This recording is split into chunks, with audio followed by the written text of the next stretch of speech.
this, now I take the honor of inviting Mr. Manoj Kumar Bahuguna, an EP, State Coordinator Uttarakhand Government, to please enlighten us about NEP in education. I request all of you to please give a huge round of applause as Sir comes here and talks about the latest NEP. Good afternoon all. I think it is so late for and all are willing to go for lunch.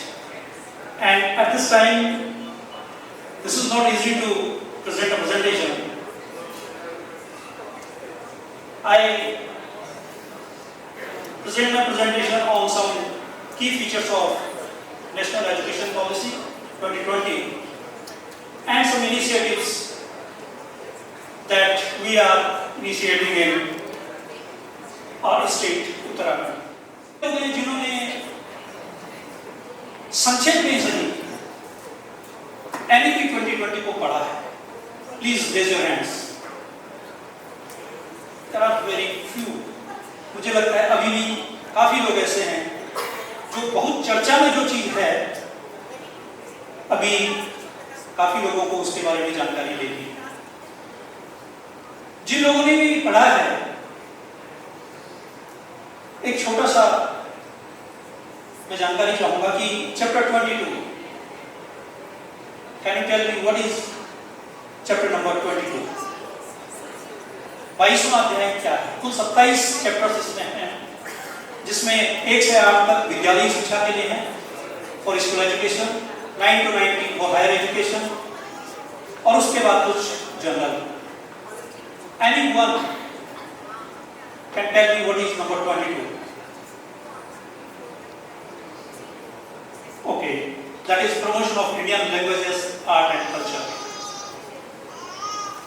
तो मैं उसी promotion of Indian languages के बारे में या उसकी दिशा में आगे बढ़ते हुए यहाँ पर हिंदी में अपना प्रेजेंटेशन करूँगा. राष्ट्रीय शिक्षा नीति की जब हम बात करते हैं, हमने 1986, उससे पहले मुगालियर आयोग, उससे पहले कोठारी आयोग, एक नई शिक्षा नीति की हम बात करते थे. लेकिन व्हाट इज डिफरेंट हियर? यहां पर क्या अलग है? Is it new education policy? Please आप अगर इंटरेक्ट करेंगे तो मुझे लगता है कि वो ज्यादा जीवंतता रहेगी. क्या यह नई शिक्षा नीति है? 2020 क्या नई शिक्षा नीति है?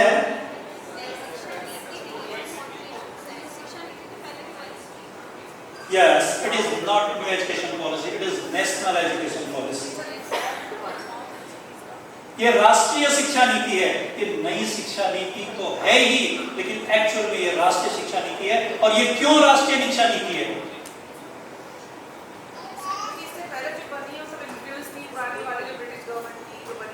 नहीं ma'am, 1986 that was also in. But influence था सर, बहुत influence था उसको चलाने.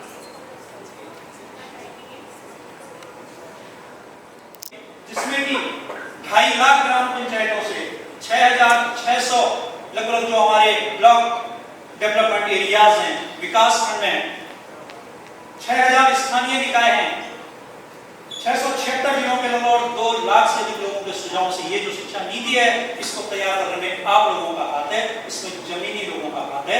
इसीलिए ये जो शिक्षा नीति है, ये राष्ट्रीय शिक्षा नीति है.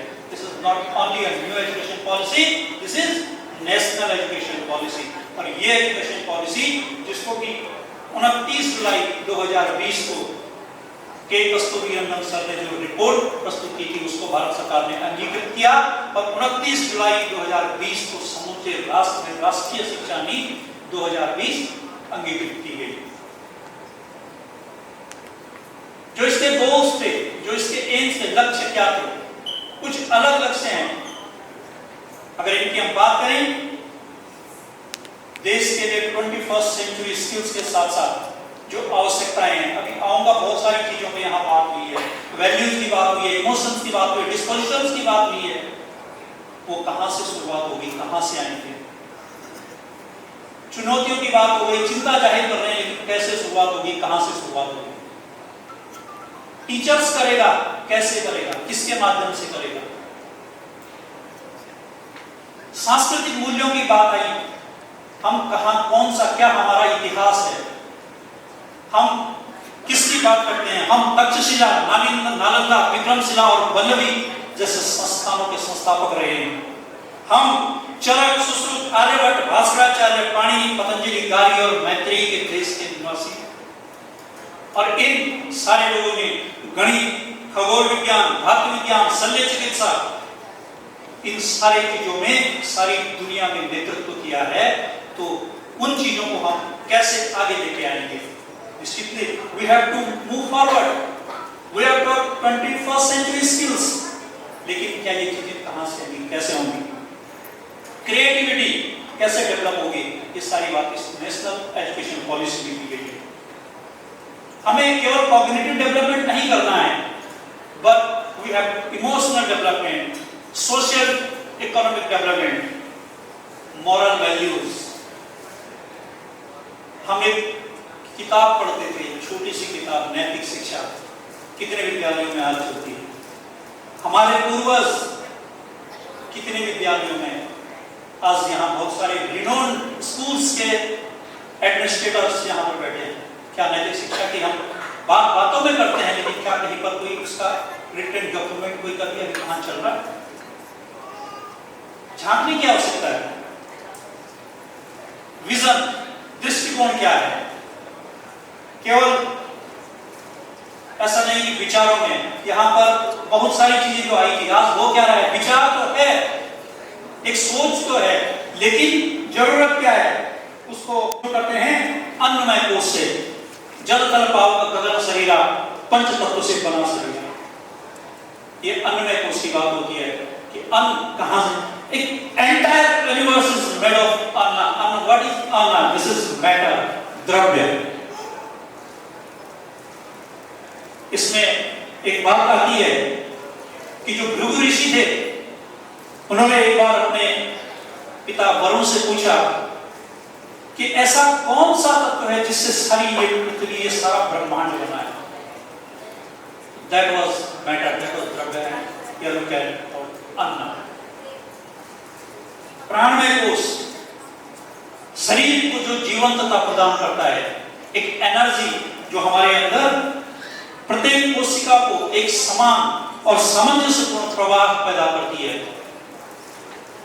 मनोमय कोश, व्यक्ति का वह पहलू जिसमें वह अपने मन के विभिन्न कार्य करता है, हमारे जिसमें सेंस ऑर्गन्स काम करते हैं। धारणा, स्मृति और अहंकार, अहम, ये सारी चीजें जिसमें आती हैं, ये हमारा मनोमय कोश। विज्ञानमय कोश जो हमारे बौद्धिक स्तर का विकास करता है, जहां पर हम अलग होते हैं, मानव अलग होता है अन्यों से। आहार निद्रा भय मैथुनम च समान में तत् पशुभिर नराणाम धर्मो विपेशामि देखो विशेषो धर्मेण हीना पशुभि समाना। यानी केवल धर्म का तात्पर्य वो नहीं जो हम आज लेते हैं। धर्म क्या है? धर्म है सदाचार, परोपकार, मानवीय गुणों का विकास, सेवा की भावना, सार्वजनिक संपत्ति का सम्मान, न्याय, लोकतांत्रिक भावना और जिम्मेदारी। ये धर्म, न कि जिस अर्थ में हम आज लेते हैं।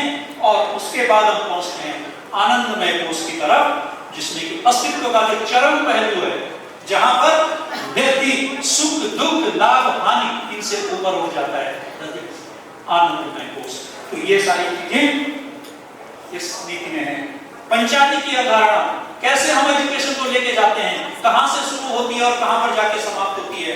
ये शुरू होती है अदिति से लेके, अदिति बोध, अभ्यास, प्रयोग और विस्तार। अदिति क्या है? नए पूरे जो हमारा ज्ञान हमको है, जो पूर्व ज्ञान है, उससे नए ज्ञान को जोड़ते हुए उससे इंट्रोडक्शन, उससे परिचय। आगे बढ़ते हैं तो उन अवधारणाओं को समझने की कोशिश, उसके बाद समझ और कौशल उसको मजबूत करने की, और फिर उसको अपने दैनिक जीवन में लाने की। जिस चीज की बात यहाँ पर हो रही है, वैल्यूज की बात हो रही है, डिस्पोजिशंस की बात हो रही है, इमोशंस की बात हो रही है, अपने जीवन में लाने की जो उनको आवश्यकता है, अपने जीवन में उनको लाते हैं, तो वो शिक्षा है। और वो होता है प्रयोग और उसके बाद विस्तार। जब अपने जीवन में हमारा आएगा तो मुझे लगता है हम उसका विस्तार करने में सफल होंगे, हम उसको आगे ले जाने में सफल होंगे। ये कुछ मार्गदर्शक सिद्धांत हैं एनईपी के, इन पर मैं बहुत ज्यादा नहीं जाऊंगा, आप लोग इनको देख सकते हैं। ये क्योंकि डॉक्यूमेंटेड एक पूरा हुआ है कि क्या क्या इसकी की फीचर्स हैं, एक्सेस है, सभी तक पहुंच होनी चाहिए, किसी के जन्म से, किसी की जाति के आधार पर, किसी की पृष्ठभूमि के आधार पर वो शिक्षा से वंचित न रहे, वो इस राष्ट्रीय शिक्षा नीति की विशेषता है। समानता, इक्विटी, गरीब अमीर छोटे बड़े इससे बिल्कुल अछूती होनी चाहिए। शिक्षा ऐसी होनी चाहिए जो सभी तक जिसकी पहुंच हो, सभी को समान रूप से उपलब्ध हो और क्वालिटी एजुकेशन हो।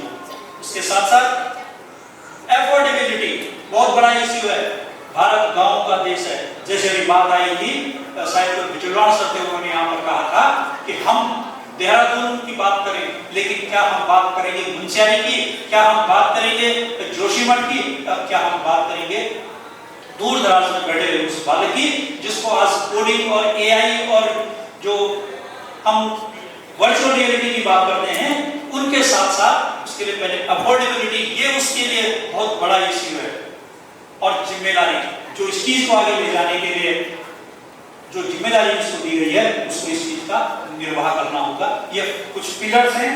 इसके अलावा ये मूलभूत सिद्धांत राष्ट्रीय शिक्षा नीति के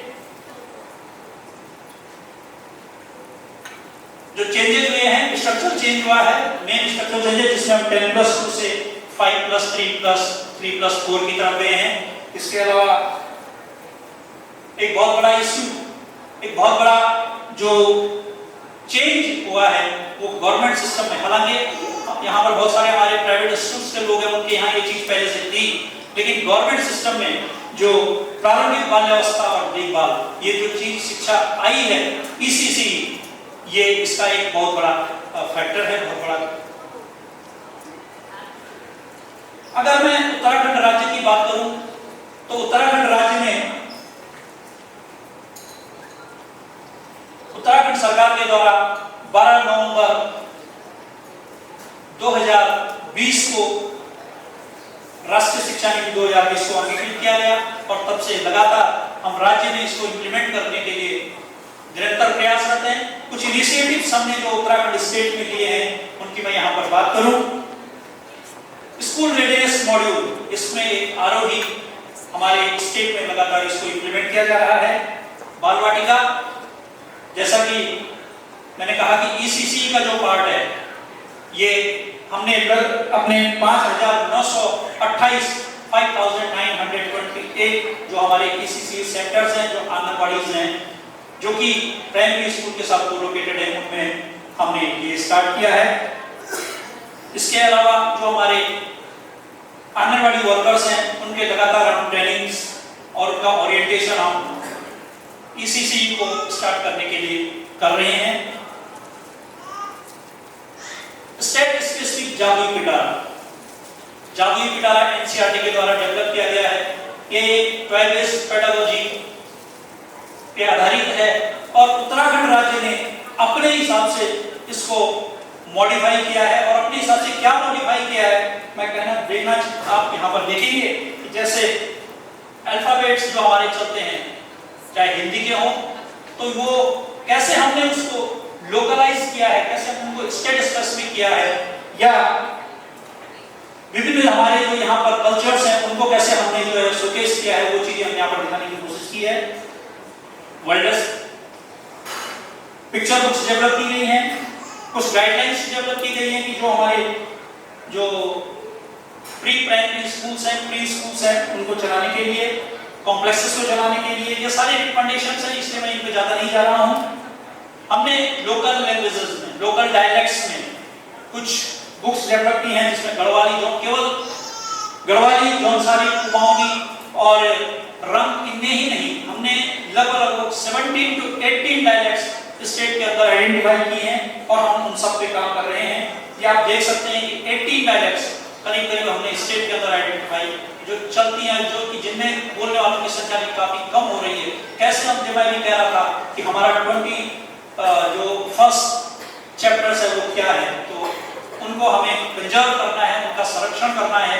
इन सब चीजों की तरफ हम लगभग इन 18 लोकल डायलेक्ट्स में, जिसमें कुछ लैंग्वेजेस भी हैं, उन पर काम कर रहे हैं।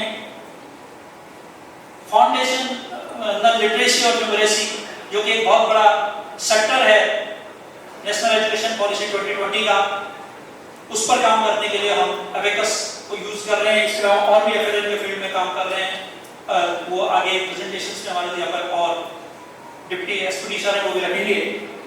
इसके अलावा और भी कुछ काम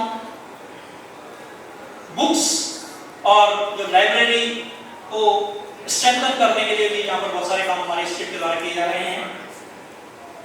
अब जो करिकुलम की बात आ रही थी, NCF for foundational stage and NCF for school education, ये भारत सरकार के द्वारा लॉन्च किए जा चुके हैं और स्टेट में इन पे लगातार स्टेट स्पेसिफिक तौर पर काम किया जा रहा है, जिसमें कि हम फाउंडेशनल स्टेज का जो स्टेट करिकुलम फ्रेमवर्क है उसको लॉन्च कर चुके हैं और स्कूल एजुकेशन के लिए जो एससीएफ है वो लगभग हमारा फाइनल फेज में है। इसके साथ साथ वोकेशनल एजुकेशन के फील्ड में भी स्टेट में काम किया जा रहा है, जिसमें कि हमारा कौशलम एक मॉड्यूल पूरा स्टेट में इंप्लीमेंट किया जा रहा है और लगभग स्टेट की सारी सेकेंडरी स्कूल्स में हम ये मॉड्यूल चला रहे हैं।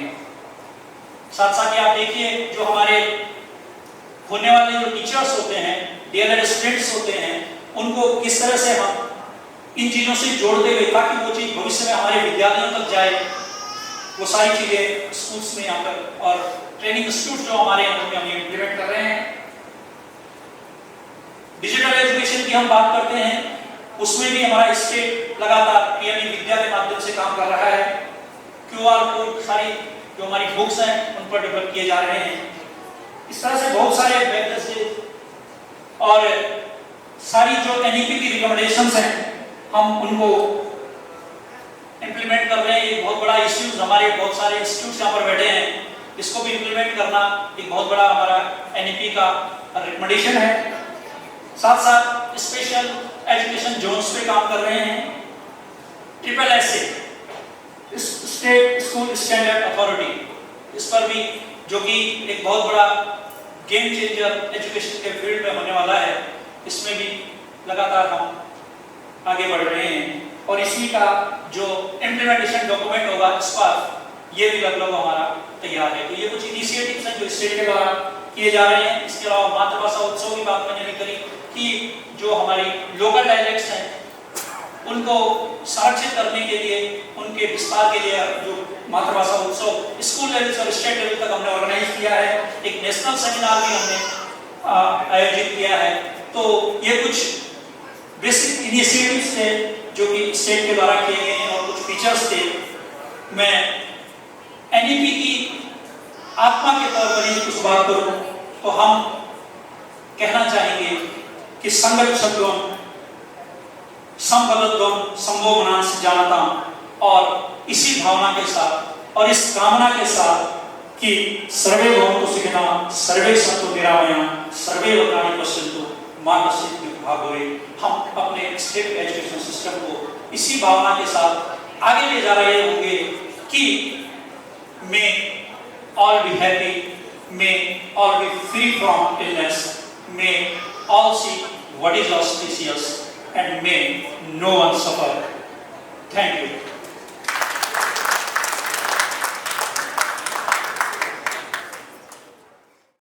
Presentation. I hope यहाँ पे जितने भी educators हैं आपने जरूर कुछ ना कुछ valuable यहाँ से सीखा होगा. And with this, I would like to invite Mr. Manmeet Khurana over stage to felicitate Mr. Manoj.